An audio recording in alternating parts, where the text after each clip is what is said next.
मैं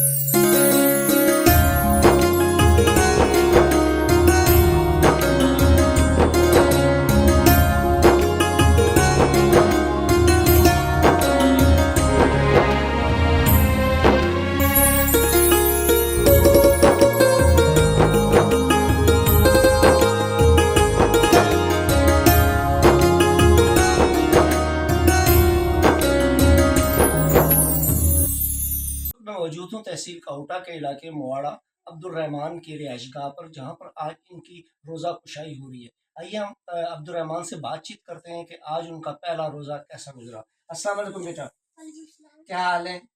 आज आपका पहला रोज़ा था? तो कैसा रोज़ा गुजरा है? बहुत अच्छा। सुबह सहरी वक्त क्या खाया था आपने? सुबह सहरी में एक पराठा और दूध और दही के साथ पराठा खाया था और मेरा रोजा बहुत अच्छा गुजरा है। स्कूल गए थे? जी। तो दिन को प्यास तो नहीं लगी? नहीं।